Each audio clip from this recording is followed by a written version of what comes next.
Live. Hello, everyone, and welcome to another episode of Watching 100 Movies. I am Christiana Ellis, I'm Mike Mateen. and tonight we are watching movies. We have no longer any movies remaining to us on the AFI's top 100 movies. Rocket just knocked something on the floor in the other room. We have just finished the AFI's top 100 movies, and we're continuing with movies that. Give me just a moment. Rocket, what did you do? Oh, okay. That's fine. Sorry about that. Good timing, everyone, for dog antics. As I was saying, we are now watching movies that we recommend ourselves rather than following a prescripted list. And because it is the so-called spooky season, tonight we're watching a couple of horror classics, Night of the Living Dead and Halloween. Are you excited? So Oh, you're not 100% correct because Men's Health magazine did the top 40 Halloween movies, and both of these are on there. So technically, we're following a list. I suppose We just didn't realize it. Yeah. So I would say in this context, though, that if we did not know that ahead of time, I guess you're right. We're Yeah. not following the list. it is convergent evolution. Yes. Um, So Halloween was number 3, and Night of the Living Dead was number 14. oh, The that's top not bad. That's not bad. What did they have as 1 and 2? One is Exorcist? Nightmare Before Christmas. As a horror movie? Boo. No, Halloween movies, not horror movies. Oh, fair. Okay, that's fair. Movies for the season. And they even kind of cheated a little bit, but they put Coco as number 2 because it's sort of Mexican Halloween, they said. So I will allow that, but only because they actually have a counterintuitive subject for their list. Like right. Halloween movies as opposed to scary movies, which, because they have chosen a counterintuitive topic, they end up with their top 1 and 2 movies not being scary movies. So, I mean, I guess Nightmare Before Christmas has a little bit of scary stuff in it, like kid-friendly scary stuff, but yeah, I I mean don't know. it's Halloween season movies, so like it's got That's Over the true. Garden Wall in here, which they admit is not a movie, but If you watched it all in one go, it's about feature length. yeah. Sleepy Hollow's in the top 10, which isn't super scary, What? but yeah. I don't. I don't remember especially liking that one very much. One moment, I've got the dog. I know That's you seem all, distracted. Well, yes, he is just. All of a sudden, he was sleeping, and now that we're talking, it's stuff going on. So you keep talking about that list. Okay, what are you doing? I mean, it's just a list meant to prompt discussion. It's not meant to be an all inclusive like what are the best Halloween movies. So like Donnie Darko's on here, Hocus Pocus, What We Do in the Shadows. You know, they're not all scary movies, but there is Poltergeist, Halloween, Evil Dead, Ghostbusters, Blair Witch. Yeah, it's just trying to get a smattering of movies that have a mood to them. So.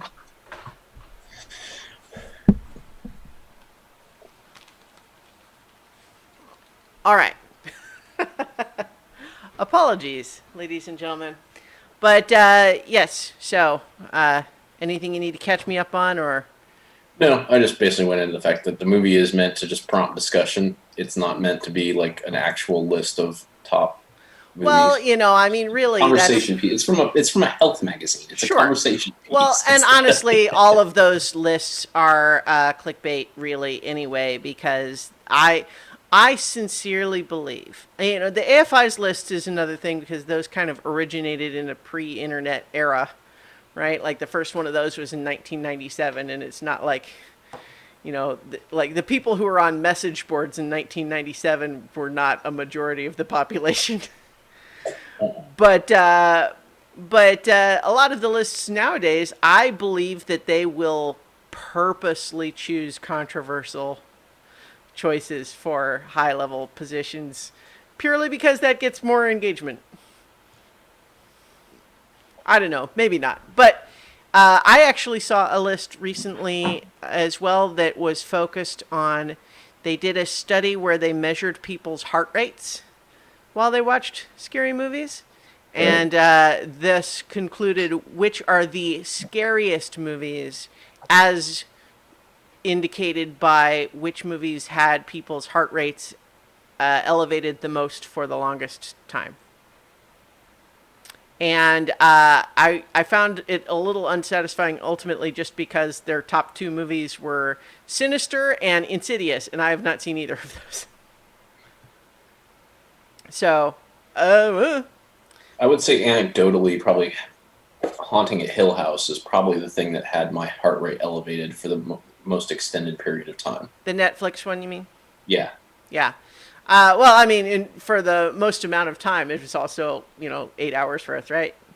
Even But percentage of yeah, viewing time. no, Yeah. I agree. That was pretty scary. I like that one a lot as well. And the as you and I have discussed offline, the follow up Haunting of Bly Manor is not as scary, but also good.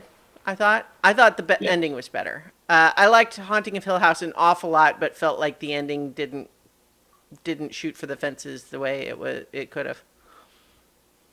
Correct. Yeah. So So, but on we're to not. these. Yes. Yeah. Let's talk about the movies that we have chosen to represent horror because there's not much in the way of horror on the actual original list, right? Like Psycho, you could probably call horror.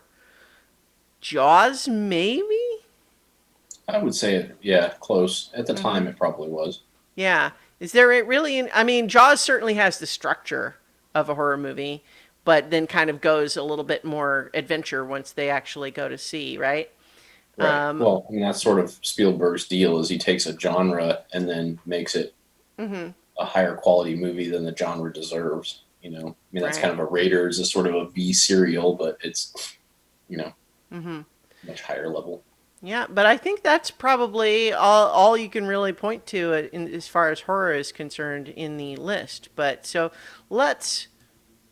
So which of these two movies would you like to discuss first? I'm ambivalent. Have Me any as well, preference? because I think they're both seminal for a different part of the horror genre, and I think that's part of why True. we chose them. Yes, both So let's, foundational in terms of what we consider modern cinematic horror. yeah. So Um, I mean, let's start with the Living Dead. I was Certainly. just going to say that too, just on the basis of chronological order. So let's move that up. Night of the Living Dead, 1968 horror movie directed by George Romero. Even though the word zombie does not appear in the film, it certainly creates the zombie as we know it for the first time in cinema history and establishes tropes that persist today. Yep. Yeah. So, had you seen this one before? I think we'd both seen both of these, right? Yes. Yes. Yeah. I've definitely seen this. Still fun rewatch. Yeah. Yeah. I rewatch this one semi regularly, and I don't know. I'm just like I am a zombie fan. Like it is a it is a type of horror that I enjoy, generally speaking. Um, I like lots of different varieties. I would tend to say I prefer slow zombies to fast zombies, but can enjoy either. But like this is the one that started it all, right? Yeah. This is it, and it starts it very quickly. Yeah, yeah. We get right off. You know, we get to the horror pretty quick. Like we start just with Barbara and her brother Johnny going to visit this cemetery that's way out of the way, right? Like they had to drive. I think they said 6 hours to Yeah, get it's there. 3 hours each way. I think was what it said. Yeah. You might be right. I remembered it 6 hours each way, but it doesn't really matter. But they are going there, and I feel like on top of all of the other things that this movie does well, I feel like the dialogue is good, right? Hmm. Like I especially just the establishing a believable dynamic between these two siblings. You could easily see a lesser director feeling like that's not terribly important, given that 5 minutes from now, one of them will be dead and the other one will be near catatonic for the rest of the movie. Right? Like, so, Yeah. I mean, how much does it really require us to have that dynamic? But I would argue a lot because we, first of all, need to have a level of trauma for Barbara sufficient to justify how out of it she is for the rest of the movie, right? Right. But also just to, to make us care, right? Because I believe of the two siblings, at the beginning, I think we're supposed to relate more to Johnny than to Barbara. I don't know about you. What do you think? I felt like that as well. Like she was kind of like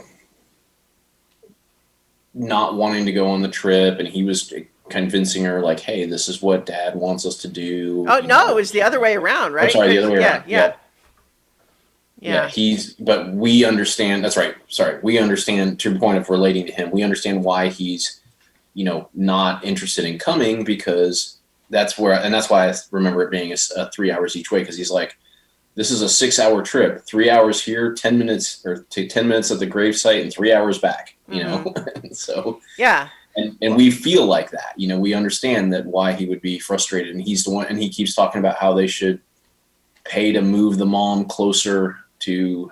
It's the mom's grave, right? Not the father's grave. No, so it was the father's grave, So I had but he both talked. backwards. Yeah. Well, but he talks about him not really even knowing his dad. And so, just based on their ages and when the movie was made, we might imagine that the dad was killed in World War II. It's possible. We don't really know. But just timing, it could work out.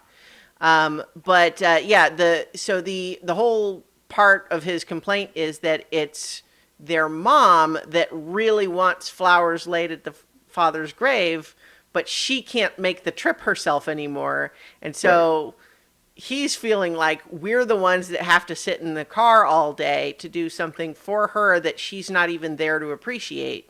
She has to just take our word for it that it's even happening. And then he starts getting, he's cynical about the little flower display too. It's like, we bring this same little thing every year, and then the one we left last year is gone, and we buy another one that's just the same. How do we know that they're not just picking up the one we leave and cleaning it up again and selling it back to us the next year? Which is funny, right? And Yeah. then, of course, once he sees the sign of weakness, starts doing the very sibling thing of like, "Oh, you're scared? Well, oh, watch out!" And like the whole like they're coming to get you, Barbara. I mean, that's like an iconic line, right? Yeah. I feel like people who haven't seen this movie know that line.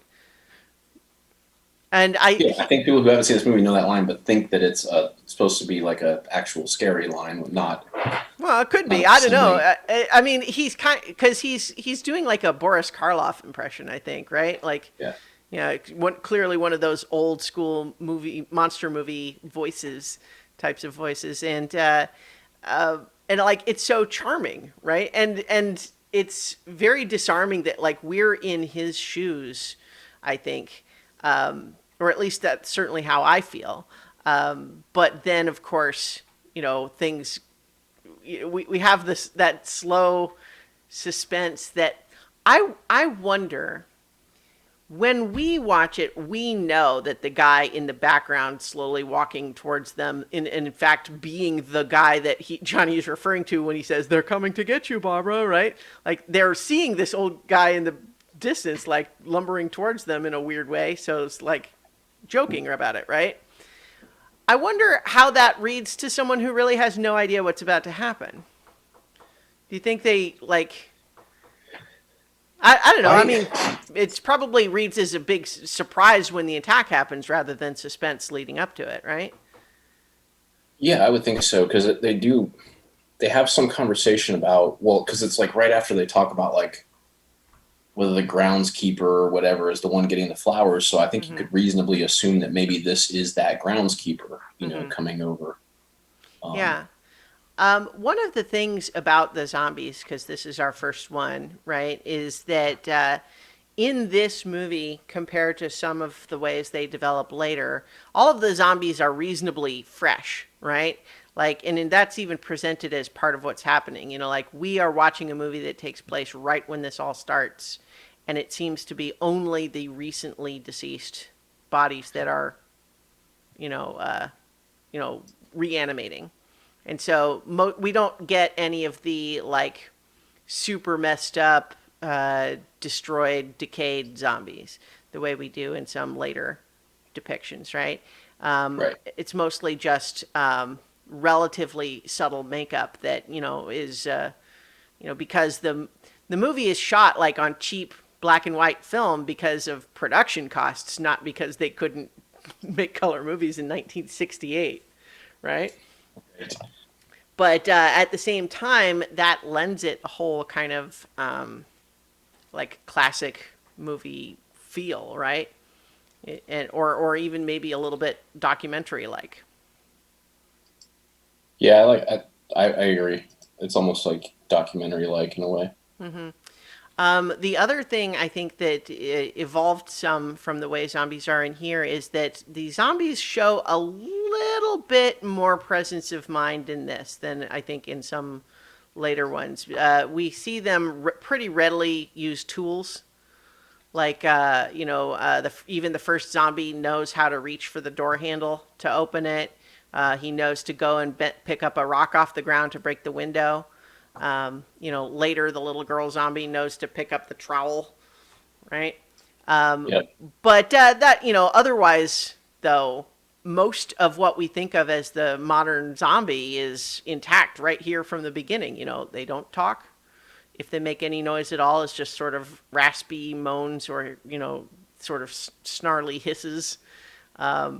They don't move very well. You know, to quote the sheriff deputy later's, they're dead. They're all messed up.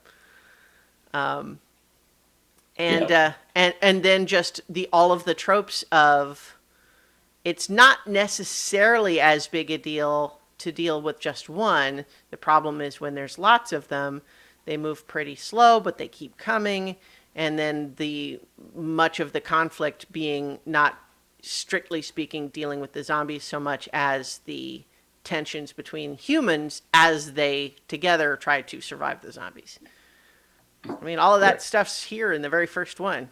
It's kind of it's amazing how much of the groundwork it lays in that way. Yeah, I mean it's pretty amazing, and I had forgotten the way that it ended, Mm.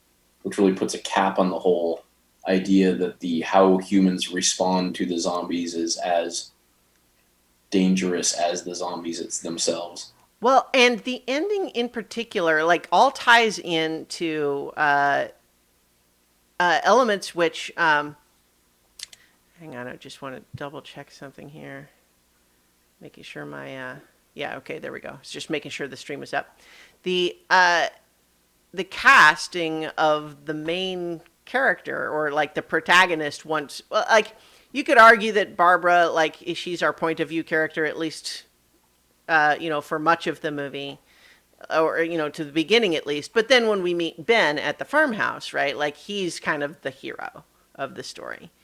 But one of the things that is interesting to kind of put in context is that Ben is played by Dwayne Jones, who is black. And according to all of the stuff, from the making of the movie and everything, when they wrote the script, they had not written the character of Ben as a black man, but and in fact, they had originally written him as kind of like almost like a hillbilly trucker sort of character. But then they had auditions where anyone could apply, and they just said, "Hey, this guy's great." And they're right, of course, he is great. But what's interesting is that even though the movie never explicitly says anything about his race, the subtext changes so many different things in terms of what, how people react and how things play compared to if it was a white actor, right? Like Yeah. the there's the whole bit where she's starting to panic because Barbara's remembering enough to remember that, oh, her brother's out there, and she's kind of in denial about seeing him crunch his head on the gravestone. But she's panicking, and so she hits him, and he punches her. This is not a I'm slapping you to get you to come to your senses. He knocks her out. Yeah. And like the rest of the movie, she has a bruise on her jaw. Like, and there's like a really, like, there's just good filmmaking in some of the nuance of, like, there's a shot later of her just sitting on the couch kind of watching him sullenly, where the shot really highlights that she's got this bruise on her jaw now. So just in the context of a movie being made in 1968, there are definitely places in this country where the idea that a black man knocks out a white woman would be like a big deal. Yeah. On top of that, even though it's never explicit in the dialogue, the context of the what's his face, the dad of the family was, like, I want to say Mr. Cooper. Is that right? Just the context of his willingness to cooperate or follow Ben's lead. Yep. There can't help but be a little bit of a context there. And in fact, there's a line that's a little bit subtle, because there's a bit where he is frustrated and just kind of, protesting what Ben is doing. And he says, "You bastards," which is a little bit like there's only one person he's talking about. So why the plural? Right? And so Right. there's just like a little bit of like, what's he saying there? But the movie never makes it really explicit. But then this all ties back to what you were just saying, where the end of the movie, for anyone who hasn't seen it, is that we have caught up with this posse of National Guard or deputies or whoever they are that are now themselves walking across the field with guns, and it's, visually it depicts them walking across the field very much like the zombies did. But now they're hunting for the zombies, and they've figured out you shoot them in the head, they go down pretty quick. But they, even though Ben has now survived the night and he is emerging from the cellar of this farmhouse to see what's going on, they mistake him for a zombie and shoot him. But it's also like he was leveling a gun. Like he was not really acting like a zombie. So there's an element to which, like, that it's not necessarily because he's black that they shot him, right? Like there's no text about that, but it's certainly shown that they don't really hesitate. They're not being careful to see whether the people they're shooting are zombies or not. Right. And you have to wonder, do they see him less because he's black? Like, Right. do they pay less attention to him? Mm-hmm. Yeah, so it's hard to know. Like, and again, there's no definitive statement about it, but it's just interesting, to hear, George Romero talking about it in interviews later, of just, realizing that even though in the script there wasn't anything political about that character, but he recognized and knew when he made the movie that by casting a black man, it does change the context of some of those things. And I think that's interesting. And it's a good example of something that, even though the foundational film of zombie tropes has a black man as the hero, that is not one of the things that is carried forward that much in a lot of the films that followed.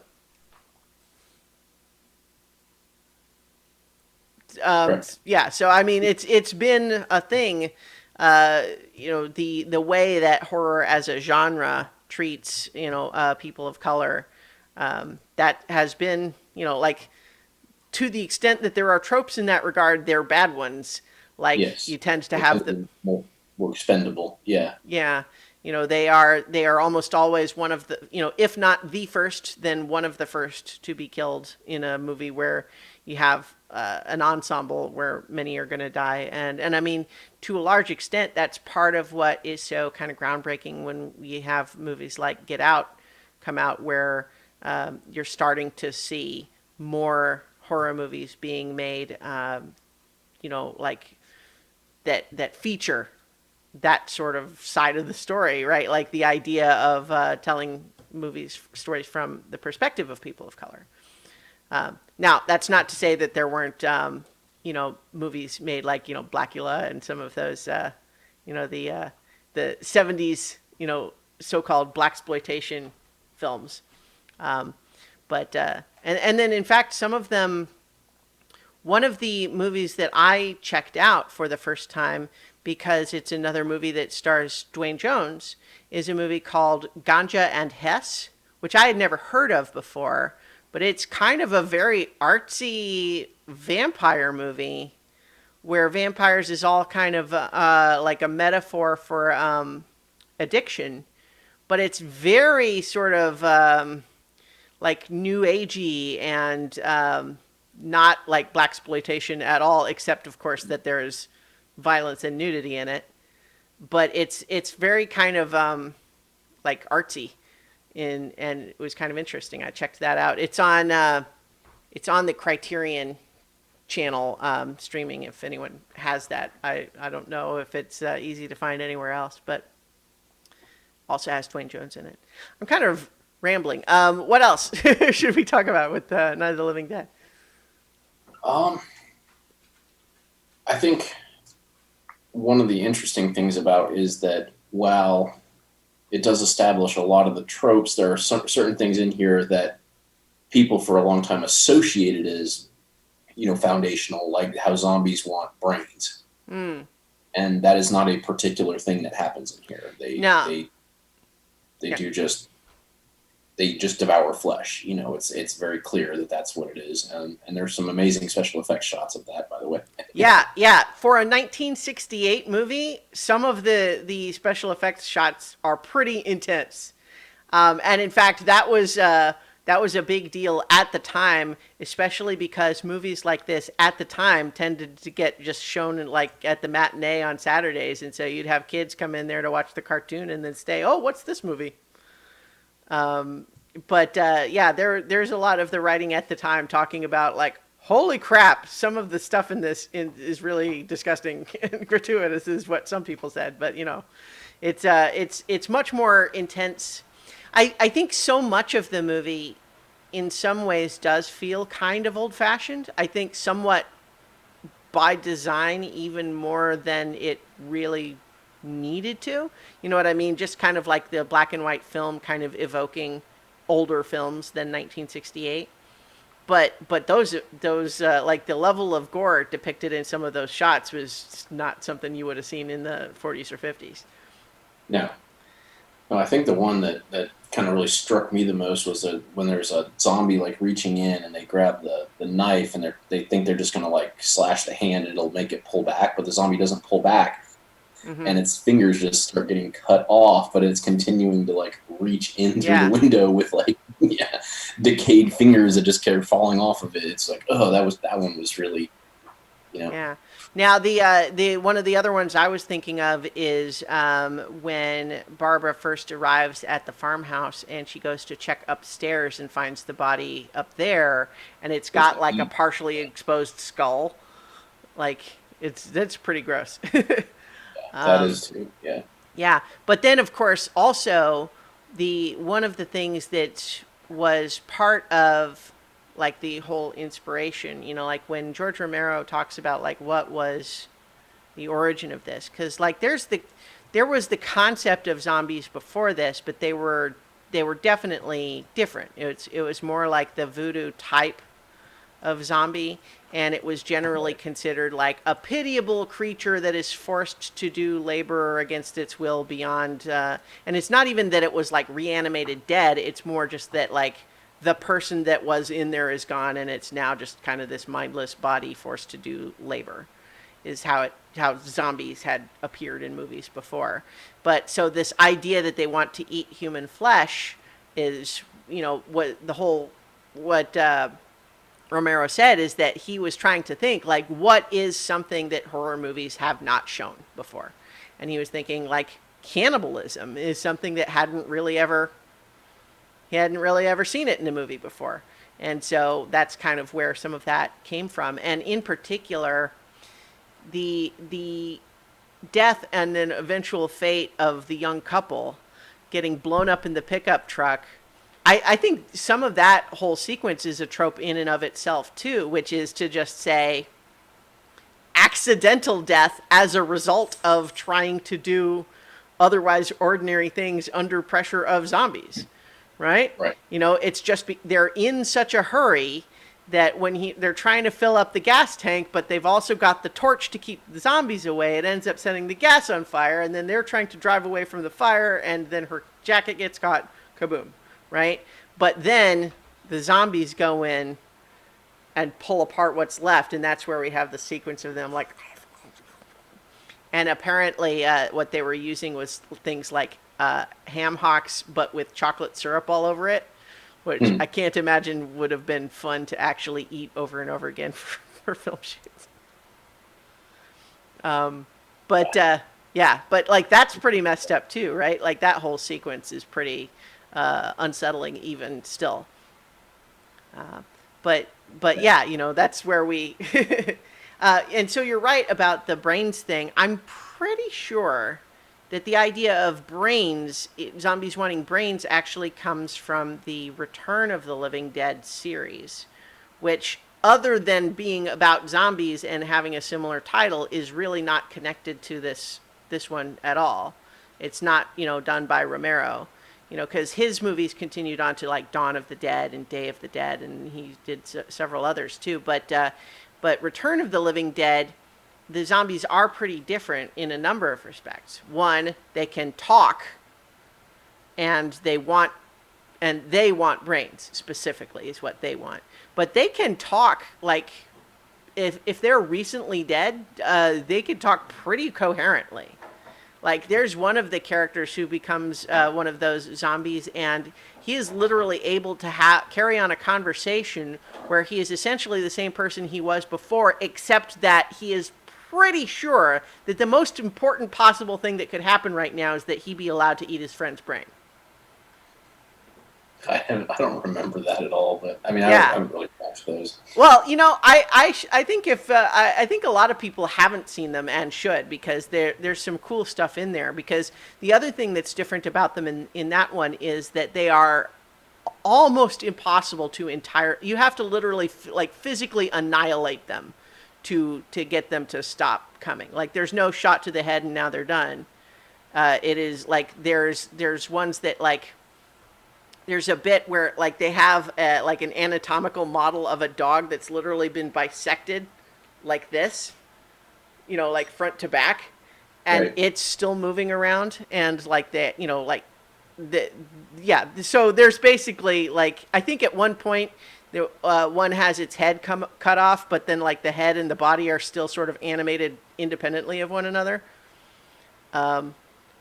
But yeah, those movies are actually not bad as far as these things go. But that's where the brains comes from, because it's definitely a thing in those.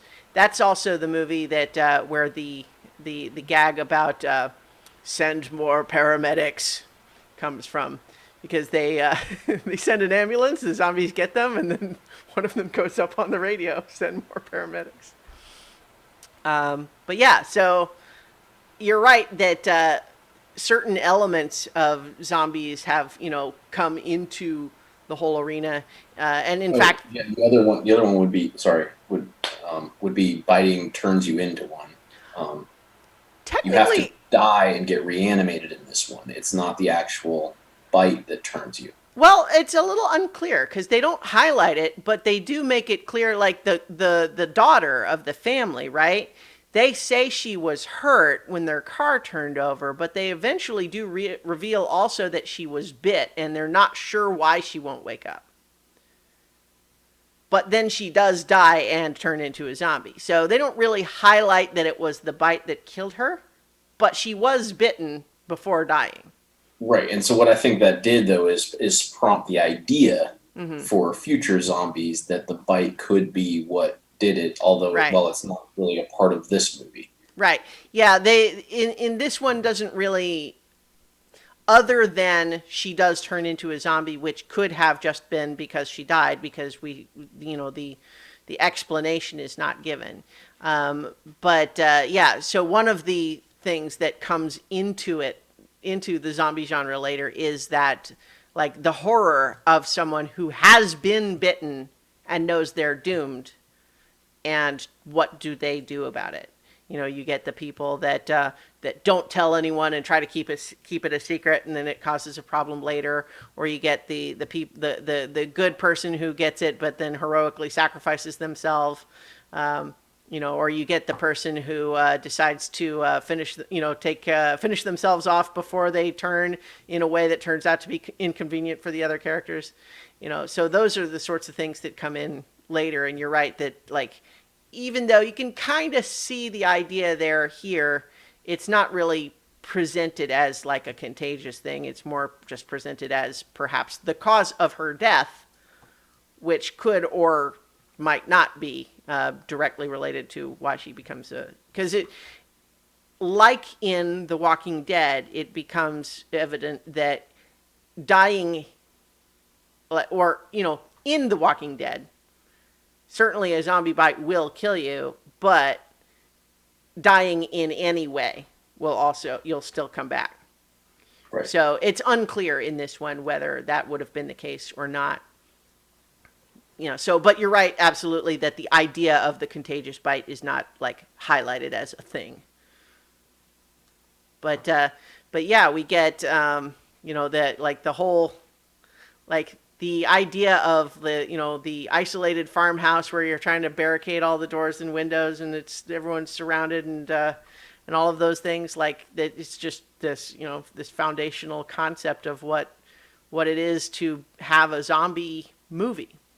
Because even as we have the genre evolved to incorporate, the much more decayed zombies or the fast zombies, you still nonetheless have this concept of the building dread that comes from being trapped in a place of relative safety, but you can't get out and you can't stay there forever. And being trapped in there with people that you maybe don't get along with.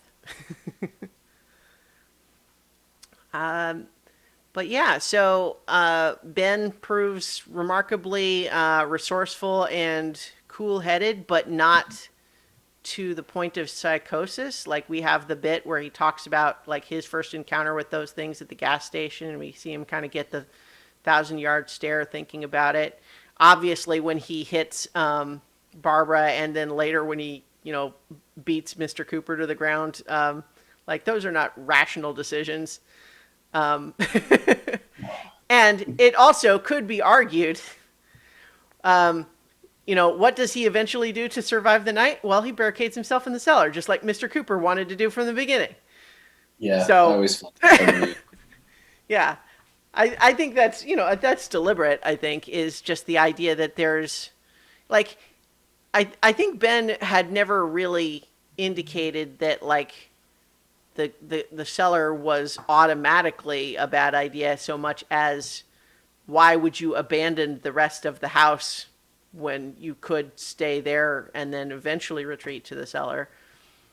But it's all moot, though. I think it's part of the complexity of the situation is that the zombies are a threat to which there is not a perfect response, right?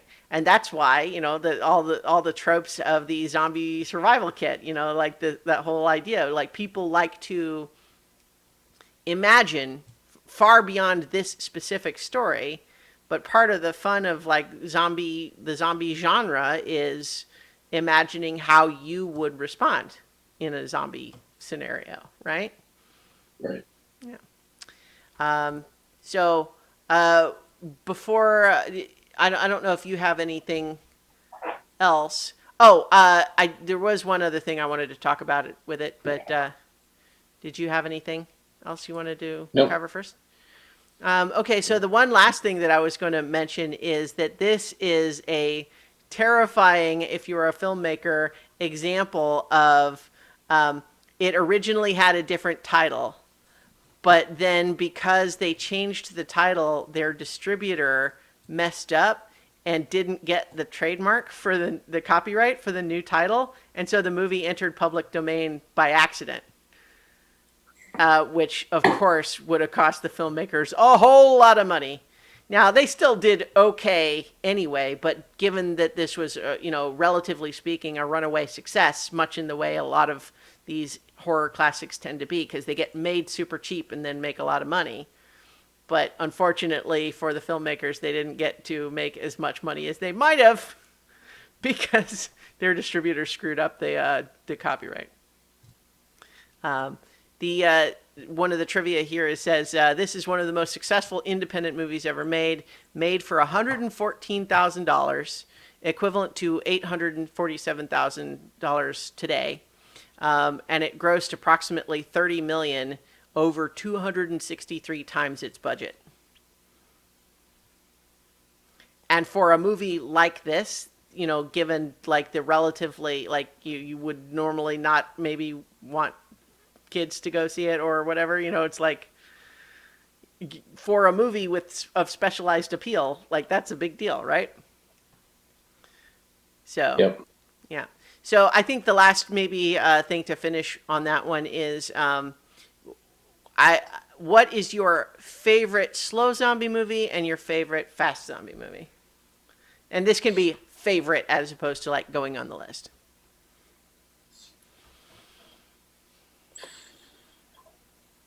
I don't remember which one of the sequels is my favorite slow zombie one.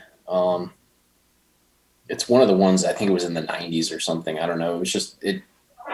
I don't remember enough about it. I just remember that I enjoyed that one. I remember leaving that one enjoying it the most. It was one where Okay. there was a part where they're trapped on top of a bus. Uh, Gosh, I'm not remembering that specific Like scene. in an It's been a while underground thing, since. like a tunnel, Hmm. or a yeah, some What sort is of it? subterranean. One of the sequels to this one? You mean? I thought it was one of these. Yeah, I think. Oh, underground. I think that might be Day of the Dead. yeah. I think that one's most of my favorite. Yeah, because that's the one where they have like the underground military base where they're starting out. Yeah, that one I think just that one entertained me a lot. Hmm. So Yeah, I know that it's one. my favorite. And I don't remember it as well, but it's just Yeah, I remember leaving that one with a positive. sure. And Fast Zombie's a little trickier because I mean, I guess technically, like 28 Days Later is a fast zombie movie, Yeah, yeah, I think so. even though they're not actually zombies. But Yeah, there's enough overlap that I think they qualify. and that's I probably like that as a whole movie. That's my favorite. But if you just want pure fast zombies, Train to Busan Oh, is Train to Busan is what I was gonna say. yeah, Yeah, Train. that's just an amazing Oh piece yeah, of work. Yeah, it's incredible. If anyone's not familiar, it is a Korean film, and so it is in Korean. You have to watch it with subtitles, but it is absolutely worth a watch if you like zombie movies. It's super intense, very inventive, and from the perspective of using fast zombies, it just uses them as effectively as I've ever seen. yeah, because it definitely plays homage to the idea of them overwhelming, Hmm. which isn't always done in the fast zombie movie. Like to Yeah, your point, like the slow zombie, that's the scary part is that one zombie is not scary. It's as they continue to just relentlessly come at you, that's the scary part. But this plays off of that in that there are parts where there are overwhelming amounts of fast zombies, yeah, and yeah. in very unique scenario. I mean, Right. it's very creative. Right, yeah. So, and a lot of it is set actually on a train. So you have the whole sort of confined area element, but it's on a moving train, which adds a level of complexity as to why you can't get out. But then there's also the need to occasionally switch cars, and are the different cars safe, and that sort of thing. And anyone who likes Train to Busan might also check out Kingdom, which is a Korean period piece on Netflix that's about zombies in like Middle Ages Korea. But yeah, so I think my Train to Busan is what I was going to say for fast zombies. For slow zombies, I think I'm going to actually shout out Shaun of the Dead. Just Oh yeah, because, yeah, of course. yeah. Well, because of course, a lot of what it does works specifically because it is standing on the shoulders of giant zombies, right? Because, I mean, a lot of what it does that works is because it's specifically referencing other things, right? But at the same time, I think it takes the satire and the referential stuff and layers like genuine, sincere character drama and a lot of humor in a very effective way. And I just love that movie so much. Yes. All right, I'm making that mine too. All right, cool. So that is Night of the Living Dead. So perhaps now we fast forward 10 years to 1978 and meet another independent filmmaker ready to change the landscape of cinematic horror with Halloween. And there it is. Halloween, the night he came home. Boom, boom, boom. Which, for anyone who hasn't seen it, sort of the prototypical, archetypal, perhaps, slasher movie. Um, Although, technically speaking, I think we could have an interesting discussion about this versus the Texas Chainsaw Massacre, because I think there are a lot of elements that Texas Chainsaw Massacre does as well. But I think what we think of as a slasher movie today, Halloween is sort of its most purest, ancestor. Yeah, that's what I was gonna say. I mean, this is again foundational for the slasher movie, and yes, Texas Chainsaw Massacre and what was the other one? Black Christmas, I think, came first. Did it? Um, I thought of Black Christmas as later, but you might be right. I'm pretty sure that was early '70s. It's pretty good 1974, you're too. right. Yeah. Yeah. Also good. Hmm. But what this did is it took something that was sort of burgeoning with those and it put it right into the suburbs. Hmm. And that's what I think why I'm not to say to take anything away from Texas Chainsaw Massacre. It's a phenomenal slasher movie, but this sort Hmm. of the horror is close to home piece, which is a little bit, Black Christmas did that a little, being in the sorority, but it was still sort of hyper focused and almost this made it more real and Hmm. accessible for the people who are going to be paying to watching these movies, Yeah.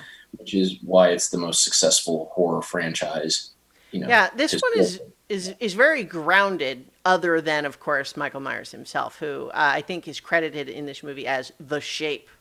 Like, even though we do learn his name, like, that's, I think when they made the movie, they were thinking of him as the Shape, which I don't know is weird. I feel like Michael Myers is just, you know, that's kind of what stuck because the Shape is weird and no one actually says it in the movie. Right. That turns out to be a big deal. Even though, we didn't really come back to that, but in, Night of the Living Dead, they call them ghouls, not zombies. True. Yeah.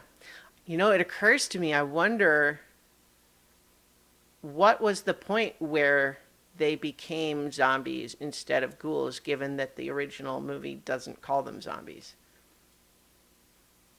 I don't know. Don't know. That's a Something. bit of zombie lore that I don't know. I'll look that up maybe later. But we're talking about Halloween now, though. So we have Jamie Lee Curtis as Laurie Strode, um, cast partly out of nepotism because she is Janet Leigh's daughter. But at the same time, she is, of course, great, which is why she continued to be a movie star and still is, even though she hasn't. I'm not sure what her last movie was. But let's see. I'm gonna look it up now that I have IMDb and it's easy to do so. Oh well, duh. Of course, like she's making. Not only was there the most recent 2018 Halloween sequel, but there are two more that have all. That one of them is already through post production, and another one announced to come out in 2021 and 2022 respectively. So she has done lots of other things, but she is also still making actual Halloween movies because it's iconic. Not just the movie, but her role in it as the if Halloween is the archetypal slasher movie, she is the archetypal final girl, right? Yep. So we tell me. So this was your suggestion. Tell me, or tell us a little bit about like what you're thinking as you suggest it. I mean, I think it was for exactly that reason, is that this is foundational to everything that we think of, just like how all the things that you described about the zombies in Night of the Living Dead, this does this for not just, I mean, mostly slasher movies, but for a lot of horror movies in general. I mean, this is this this criteria is what Friday the 13th took on. I mean, this is what Nightmare on Elm Street. Like it's all using themes that were built off of this movie. Mm-hmm. With the idea that and even some of the other things that I would go so far as to even say some of the stuff that's scary about Haunting a Hill House on Netflix, with the sort of the passive horror of things in the background and things like Mm-hmm. that. Like that was sort of established, not obviously not nearly as clever and much more in front, but the whole idea of that there's a horror in the presence of something just still there, as Yeah. opposed to something chasing you. He's as like by the time he's actually chasing anybody, you're so terrified of him because of the way that it built into that. Mm-hmm. And so that's something that was very, very clever, and it is probably not used as much anymore. And that's why when you do see stuff like that, where there's sort of that passive terror, Mm-hmm. that's why it stands out so much. And this movie did a really good job with that at the beginning, where he's in the sheets or whatever, and then he's standing by the fence, and then he's gone. And it's just Mm-hmm. very much of the this boogeyman. He's there and then he's not there type thing. And so all those pieces to it, and then the idea that the teenagers only get killed once they are either trying to go have sex Mm-hmm. or drinking or something like that. Like it doesn't directly correlate like Well, this is what causes you to die, but it's like yeah. the whole point is like there's almost like this sort of like sin thing that it's coming after you for, which as a teenager kind of scares you, like, oh, Yeah. Well, like that's one of the things that I think is really interesting in that regard is sort of how the evolution of a genre kind of becomes like a game of telephone, right? Because John Carpenter and who was it that he wrote this with? Deborah Hill. Deborah Hill. Yeah, they've said that like their thinking in the movie was not that they had sex, that means they die. It was not.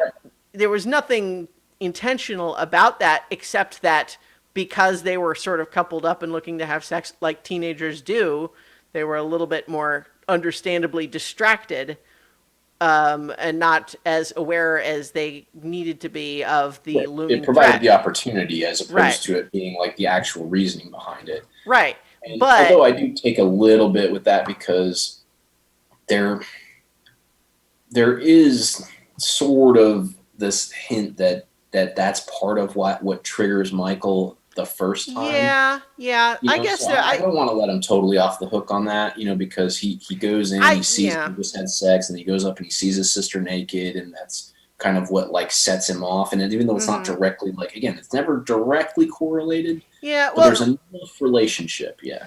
yeah. I think part of what makes all of that feel a little bit ambiguous is just that there is never at any point any attempt to get us to relate to or understand what's going on inside Michael's head. Like, Correct. it's it's the sort of dialogue that in a lot of other movies you might feel very hacky, but it's so iconic in this one. Like when we have Dr. Loomis basically say, I met him when he was 8 years old. I spent 8 years trying to reach him, and then the another seven trying to keep him locked up. Yeah. And just Well, like how convinced he is that, like, no, this guy is evil. I don't care if you think that's unscientific. It is nonetheless the truth. Why won't anybody listen to me? well, Yeah, and the movie's self-aware on that yeah, because the cop even like calls him on that. He says like, "Doctor, are you going to provide me with anything, or are you just going to talk really spooky?" mm-hmm. Like, he points out that it's ridiculous dialogue, Yeah, and yet he continues to help him because he recognizes that this guy is convinced mm-hmm. and he doesn't want to be wrong, which is Yeah. obviously a nice change of pace for sometimes police and horror Mm-hmm. movies like. The one thing that I can't help but feel seems a little bit like I don't get it is with Dr. Loomis as the one more than anyone else persuaded how dangerous Michael Myers is. Why is it his argument that he should wait at Michael's old house by himself while the cop goes around to look some more? Like, why is that like, what, why are they not involving more people?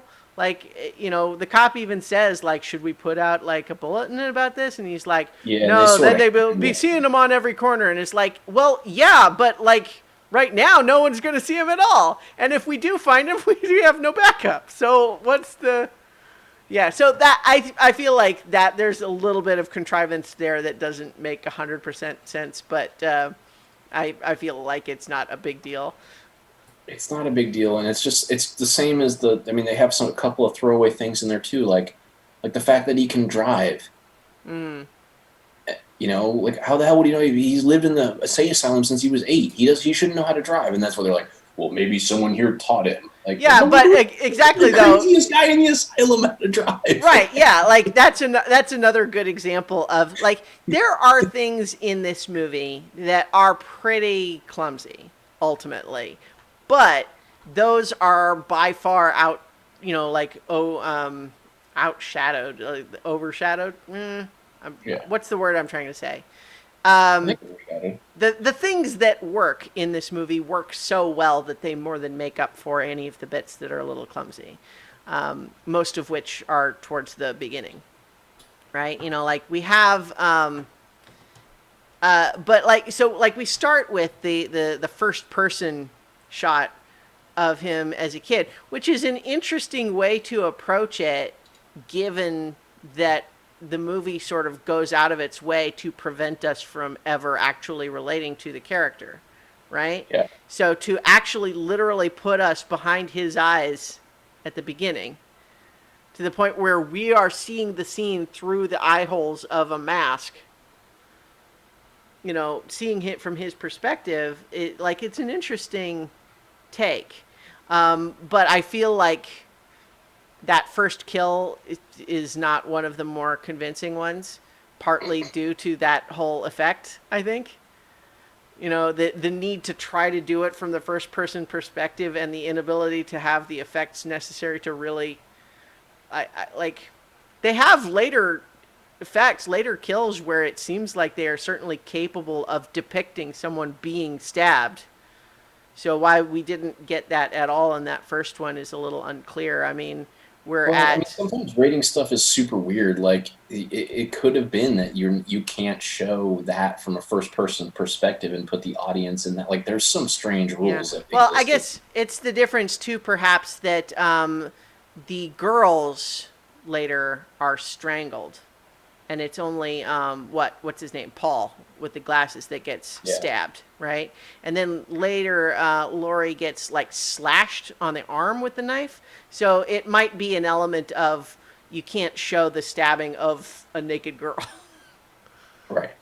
Yeah, who knows? You're right, but I will say that like other than conceptually, I feel like the actual filming of that particular one is not the most impressive that the movie has to offer.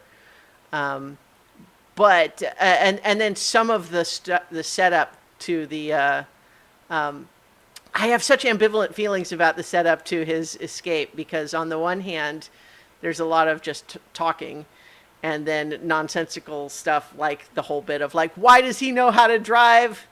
How does he know to drive how to drive from where he is to back where he needs to be? Like, there's a lot of hand wavy stuff there that it's like, all right, okay, sure, and so the movie is not overly concerned with it, and it's all the ludicrousness of those lines is really almost like the movie saying, look, don't shut up, don't worry about it. That's not Right. what this movie's about. Right. It's almost like we recognize where the holes in our movie are, and so we're just going to go ahead and just wipe them off for you. Yeah. Just kind of wave this Let's away. not dwell on how silly this part of the plot is because that'll just highlight it instead of moving on to the part that's interesting. Right. Yeah. And if we don't acknowledge it, then you're just going to make fun of it, and Yeah. you're But going to at miss the the. same time, you still see some of that. But then again, I also feel like and like by that same token, the bit where there's the nurse in the car and his arm is just like reaching down in from like the top of the car, that one also is like not the most effective, I think. Only compared to the ones later that are great, right? Yeah. I But think the most effective part of that scene is when he smashes the window with his palm, so that we yeah. get like this idea of how strong that he is. I also do really like them driving in the rain, having built up who this guy is, what they're here to do, and then pulling up to the checkpoint and seeing having the headlights catch in the field across the road that there are people in patient gowns just wandering around outside in the rain. And that's just like this instantly kind of haunting vision, but also like, oh God, there is no possible good reason for that to be happening. Yep. Yeah. There's like just we immediately know something horrible has happened, and we're pretty sure why. But yeah, so some of that's really good, but like it sets it all up. But yeah, then we have a pretty lengthy part of the movie, honestly, where there's not a lot of other threat other than just occasionally seeing him like looming in the background. We have Laurie sort of catch view of him a couple of times, but mostly we're meeting her and her friends and setting up, Halloween night, where everyone's going to be, right? Yep. So, So, yeah. but Go yeah, ahead. I mean, it's not a perfect movie by any means. I think it's just the idea that all these things eventually, like it's basically almost every rule in Scream pretty much came out of this movie. Yeah. You know, maybe even the "I'll be right back." I don't remember that line actually, but it's the same Yeah, idea. I don't. That concept exists in here, but Yeah, yeah, it's not highlighted as a specific line, but we certainly have Paul and who was the girl that he was with when they had can't just remember had her name, but sex. yeah, he's going to get her the beer or Right. whatever. Yeah. Yep. Yeah. So I don't recall if he actually says I'll be right back, but like the movie doesn't lampshade it or anything. But yeah, and there's some other like stuff that is simultaneously silly, but also so iconic in its effectiveness that it becomes part of the whole tropiness of what these movies are all about. And that includes finding weird excuses for girls to get naked or take their pants off or whatever. Yep. Like, Like, oh, I spilled this on myself, so I need to get naked here before I walk across the street to the yeah, backyard of the laundry machine. Yeah. right. I need to literally strip down to my underwear here in the kitchen of this house where I'm babysitting because I spilled unidentified cooking stuff. I think it was maybe supposed to be oil from the popcorn or something, I think so. like popcorn butter or something like that. But it's not really obvious because we don't even see a stain. We just see her say, "Oh no, I spilled," immediately stripping. Well, yeah, and then the other one is that when the girl thinks, which by the way is a scene that's silly in its own right for a different reason, but when Mm, she believes that Michael is Paul coming back yeah. pretending to be a ghost, Uh huh. and she With the just glasses over the sheet. Yes, glasses over the sheet. Yes, it's an amazing scene. Yeah. It's so ridiculous and so Uh-huh. funny. Like it's that, you could certainly argue that somewhat like when he's driving the car, like that seems out of character for Michael Myers. Like when has he ever in any other circumstance felt the need to disguise himself? Other Much than, less. well, he always is wearing a mask. Well, but other than that though, you know what I mean? Like, because the mask almost feels less like a disguise and more like an identity. You know what I Yeah, mean? fair. But like the idea that he has to deceive her into thinking that he is safe until he gets close, right? And all that does though is deceives her into thinking that it's Paul, so she like flashes her breasts at him, which again is Yeah, just a ridiculous reason right. to get her to show her breasts to the camera. Well, Like it's but also just the amount of thought that would be required to not only say, I'm going to pretend to be him, but she'll recognize me, so I put a sheet over my head and then take his glasses and put them on my face over the sheet. Which I'm not even complaining because it's so funny and ridiculous to see him like that, but it doesn't really make sense. doesn't make any sense.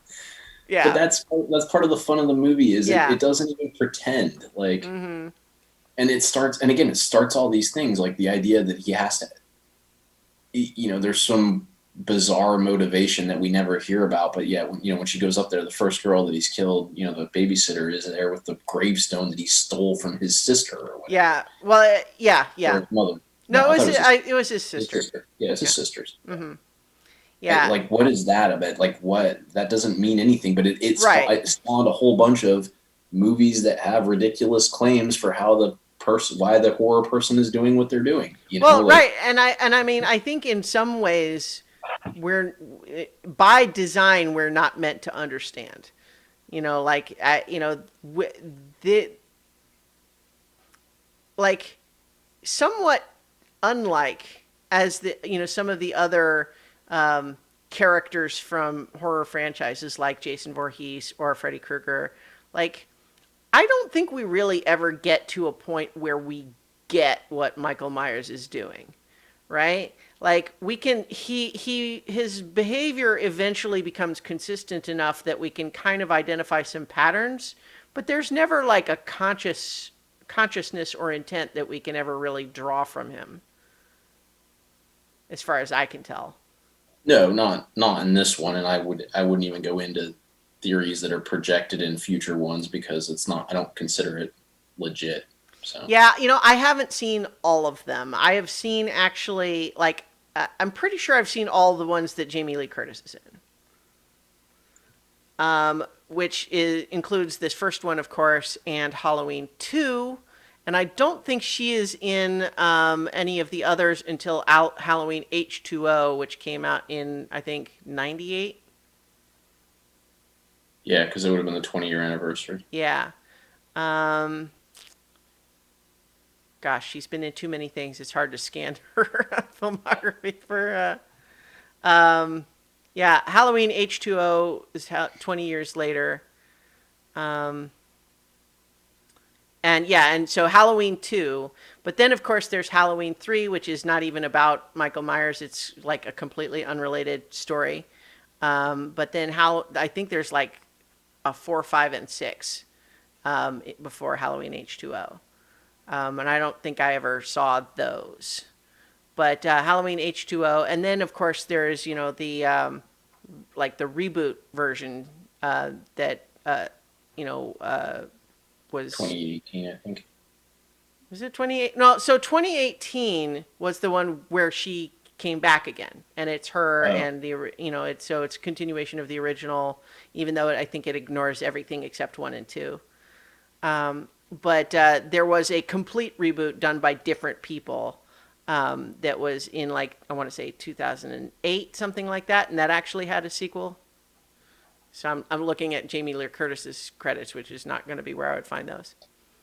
But yeah, there's a lot of Halloween movies is the point. Ultimately, what it's actually trying to get to, though, is that even through all of those, and some of them I haven't seen, mostly all we really get to is that he really wants to kill Lori, sort of, because it's revealed in two, I think, that she is actually his sister. Like there was a name change involved. It's all kind of complicated.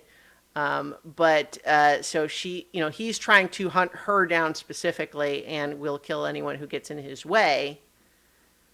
But otherwise, there doesn't really seem to be anything else going on in there. Whereas Jason, I think, is much more following the classic tropes that we establish, right? As those movies progress, it does become much more of an element of like he is punishing the mean teenagers that made him drown, right? Right. Um, and then Freddy Krueger, of course, has his own whole thing going on. But Yeah. He's very clear though about his yeah, motivation. yeah, like he is able to tell us all about it. He won't Yeah. shut up. In fact. Yeah. But yeah, but Michael Myers though really establishes. I think he is kind of what like Jason ends up being kind of patterned after once he becomes the antagonist, because of course it's one of those best known, least known bits of film trivia that Jason's not actually the killer in the first Friday the 13th movie. Right. It's one of those things. It's like everybody knows that nobody knows that. But yeah, so the whole thing of like he's never in a hurry, right? We never see him like running. He's always taking his time. He's very methodical about things. Like part of the tension building sequence is all the stuff about like, oh, the girls are just driving around and then they see her dad and they have a conversation. And where is he? Well, he's outside the hardware store where, someone broke in and stole a bunch of knives and rope. And so like we're building all of that, but yeah, the scariness of like the sequence where Laurie has run across the street and she's pounding on the neighbor's door like let me in, and he's coming and he's just slowly walking towards her and he's coming and he's not in a hurry, but she's like, no, let me in and got to get in time. And like that's part of, I think, that's like the iconography that becomes the slasher movie, right? Right. I will say though that in this rewatch, the shot that really got me to the point where I actually like rewound it and watched it a couple of times just because it's a hell of a shot is I think it is just before when she runs and hides in the closet. But she has already encountered him once before, and he came up the stairs. I'm trying to remember exactly the sequence of it, but she has wandered back into the hallway, and there's the dark doorway behind her. Yeah, and his white mask just looms into view from the darkness, and that is a hell of a shot. And it's you just know that like that is the sort of shot that really only works because of the pale white of his mask and the darkness of the rest of his outfit, right? Apparently, they had originally considered having him wear a clown mask, to kind of like tie with when he was a kid, but I'm glad they didn't go that direction. Yeah, this is way better. Yeah. I personally have never really got the whole like people are scared of clowns thing. Like, I mean, I've seen movies that have scary clowns in it, but just like conceptually, I do not have a fear of clowns, just No. generally. And so, like, a scary clown that's trying to kill me is scary because it's trying to kill me, not because it's a clown, in Right. my I agree. opinion. Yeah. But, I feel like fear of clowns is one of those things. It's almost become trendy to say you're afraid of clowns. You know what I mean? Like, it's a cliche. I think so too. Yeah. But so, what else is there to say about Halloween? I would just say the last piece that it has, which is also in Scream in the rules, but has also become a thing, is the. I mean, it is over the top with the like he doesn't die. Yeah. Every time you think you've killed him, he just comes back to the point where like he gets shot, falls out a window, and still disappears. Yeah. Like it's so, and it's almost like poking fun at the fact that like Mm-hmm. he's going to keep persevering. Well, It's one right. thing when she like stabs him downstairs and then runs upstairs and he comes back after her, Yeah, like or stabs knitting him after needle the in the closet. neck, but Yeah, then the in the needle in the closet, neck, she stabs him. It's a in little the unclear. stomach. Yeah, in the Yeah, stomach, because she kind of slashes him like across the face a little bit, but then we don't really see the mask damaged exactly. well, she pokes him in the eye with Right, with the the hanger. Yeah, and then he drops the knife. You're right. right, and that's when she stabs him in the stomach, and then he falls down, Hmm. and he has just that. I mean, it's turned into almost a meme now, like Yeah. not of him, but just that idea of like something is dead, and then like the sitting up like Oh, straight. right. Yeah, the Yeah, sitting up without the legs moving at all, yeah, the like sitting. Yeah, like which whoop, is like like he does that. can only Yeah, do that if your feet are braced against something. That's just physics, but sure. or you have a really strong core, which apparently Michael does. Yeah, Well, I guess, but like it's just like without your legs like lifting up as you anyway. Um, but yes, but yes, it's super effective and it keeps getting copied. Lots of his mannerisms get copied. Like there's even the whole, they don't do it face to the camera, but they do. There's a bit later when he's killed Paul and has him like he's lifted up, stabbed in the gut, and then lets go, and he's hanging there on the knife, which is really cool as a kill. And I don't feel like I've ever seen any like it feels kind of fresh even still today. But there's just the moment where he kind of stands back and just does the, yeah, which is obviously its own sort of cliche move now. yep, But uh, but yeah, the whole bit about like he's never really dead. yeah. So I mean, but that's I kind of want to tie it because that's part of the fun. Like this movie is, it is kind of scary. Hmm. Even after you've seen it a million times, like there's still I mean, you know what's going to happen, but there's Yeah. still those scenes where she's being chased by him, there's still tension Oh there, man, the bit where she's trapped in the closet is intense, no matter how many right? times Because you've seen it. when you don't remember how she gets out, you're like, how the hell is she going to get out of this? He's huge and he's got the closet from the side, only where she can get in. Like she's never going to be able to get out of here. Well, Yeah, right, and see one of the things that I think important too, and part of the reason why her role, I mean, on top of the fact that Jamie Lee Curtis is just great, I mean, like she's a good actress. There's a reason she continues to be a star, but um, oddly enough, another little bit of trivia about her. I was actually a little curious because I was looking at her in this and I was saying like she looks like she's older and it's one of the classic things where they cast 20 something to be a teenager. But then I actually looked it up. She was 19 when the movie was made and she was literally the only one of the teenage characters that wasn't over 20. So it's like, oh no, I guess she looked like that at 19. I guess it's fine. But the she does smart things is the point. Like there's parts where she's clearly just panicking, but like the whole bit before she gets trapped in the closet, we see her run into the room and open the balcony door and then go and hide in the closet. right. Hoping that he will think that she went out Right. the balcony. Yeah, Now, ultimately, it doesn't work whether because she's just unable to be quiet enough, which I think is probably what's meant to happen. We see her not being silent as she's trying to sort of hide in there and like, tie around the closet handle so it can't open. But, so the point is that like something that sort of becomes a slasher movie trope as they devolve, I would say, into the whole let's have fun watching teenagers die genre. Um, like those become about characters making stupid decisions, right? But that's not really what happens here. Like some of the other teen characters make, I wouldn't say stupid decisions. They make kind of questionable, weird decisions occasionally, but only up to the point like none of them actually last long enough against Michael to make any decisions, right? It's like by the time they realize he's there, he's got them. So, but she makes smart decisions, relatively speaking. She's very resourceful. She finds, weapons in various forms, knitting needle, coat hanger, taking his own knife from him, even though she shouldn't have left it on the floor in the living room after she, but that's hindsight. That's before you realize that he cannot be killed.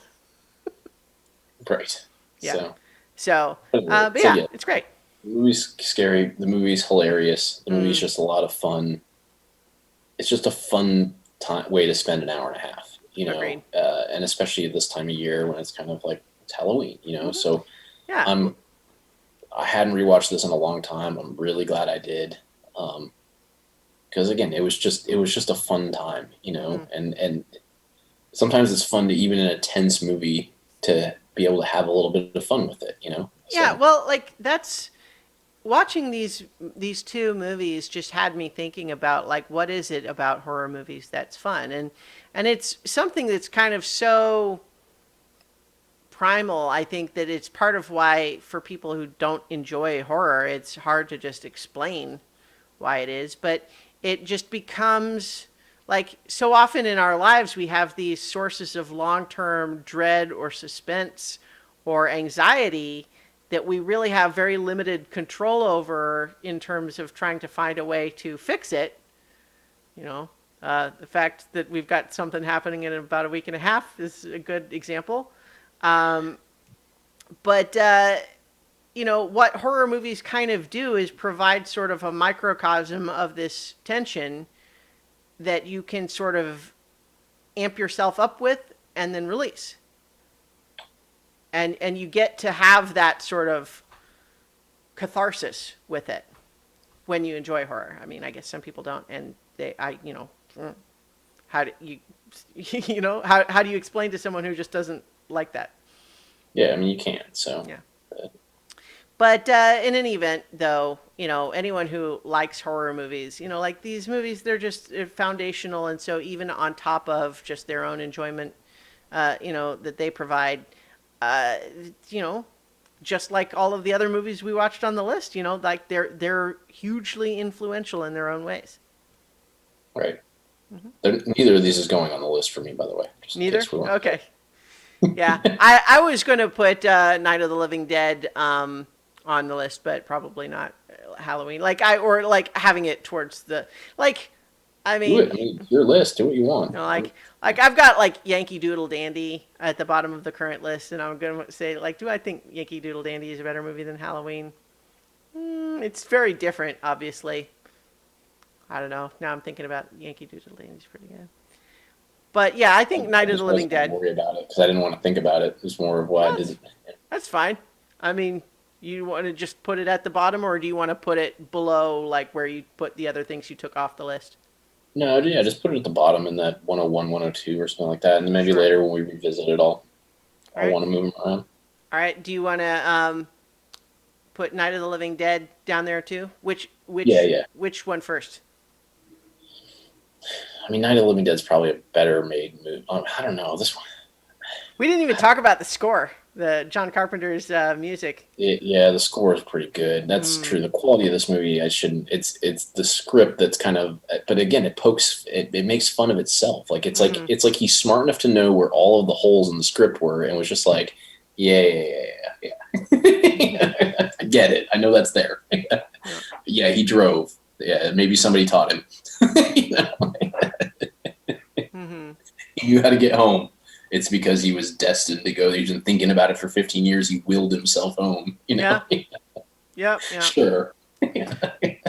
But you could also Anyway, like you could make on the one hand an argument to say that it would have been better to come up with a better explanation for all of that. But at the very least, you can give him credit for recognizing nobody cares. Let's just move on. Nobody cares. They just need to get him there. Yeah. Make it. It's I like don't almost care the which one's definition which of one. hand waving dialogue. It's like, I guess somebody taught him. We're moving on. Well, especially because they do it with Donald Pleasance with this like overly dramatic, like he seemed to be doing fine last night. Maybe somebody here taught him. Oh, sure, man. Yeah. Yeah. It's Anyway, yeah, just put them both down there. I don't care which one's which. all Well, right. I'll revisit them at another time if we feel like we want. I want to move them on there. Yeah. All right. So Night of the Living Dead at 101 and Halloween at 102. I'm putting Night of the Living Dead at 85 after African Queen, but before the Deer Hunter. And then I'm going to have Halloween there at the end too. I mean, it's really good. I love it, but it's almost like it's almost more notable for how influential it was. That like it started something that has grown past it. Yes. All right, so that does it for the two movies this week. You and I should have decided before recording, so we didn't have to do it on the spot, what our next movies would be. But what do you think? Have anything in mind? No, because I was hoping that you had a genre picked out, and then I would pick within that. Oh, So, okay. Well, we could do that. Do we, how about I don't know. Like I was gonna say, like holiday comedies, but I don't know. I feel like that feels like a weird sort of subgenre, kind of like your Halloween movies that are not necessarily scary movies. yeah, and I mean, and I'll end up picking something again. How Things that about maybe should this? be on the list, but yeah. Animated movies that have not, because animated movies are definitely unrepresented or insufficiently represented, I think, in this. So we have on the list already, of course, Snow White and Seven Dwarfs and Toy Story. Yep. But let's talk about animated movies and in particular not requiring that they be like American movies. Okay. Yeah, because you want to go with a Miyazaki, I'm sure. Well, that's kind of what I had in mind. So I'm not going to go with my first choice because that is uh, Coco. Right now remains my favorite animated movie, but we did just watch that for an Oscar movie like 2 or 3 years ago. I mean, I guess we could I rewatch mean, it. we could. I wouldn't mind rewatching it. I love that movie too. I mean, it is my favorite. I So have no objection to rewatching and rediscussing Coco. okay, I'm Yeah, just looking at a list here. God, there's some fun ones that yeah. Ratatouille. I mean, that's not I better I than was Coco. recently reminded how good the first Kung Fu Panda is. Yeah, Um, Kubo and the Two Strings. I hadn't even thought of that in a long time. that's pretty good. There's a lot of great ones. Up, Yeah, pretty good. Pretty. I mean, Up is classic. I mean, the dog is famous. You know, the cone of mm-hmm. shame is. I mean, that is transcended Yeah. Up. You know, Squirrel. Yeah. um, we just watched The Little Mermaid the other day. That's on here. Oh yeah. Big Hero 6. That's really good. Mm-hmm. I mean, Coco's my favorite, but as much as I love all those movies, I would Let's love to let's watch watch Big Hero Coco. 6. That's what's in your heart. Let's watch Coco. It's good. I will never say no to watching Coco.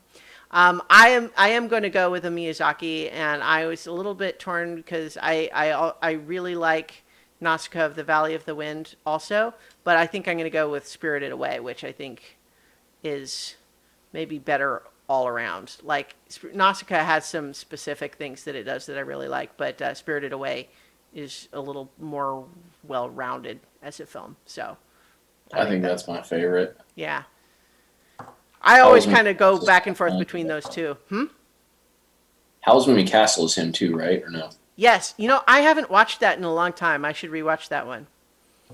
I just But remember that being kind of fun. A Spirit Away is a better movie, oh, but yeah, so many of his are great. Like I also think My Neighbor Totoro is great. I Kiki's like that one Delivery too. Service is great.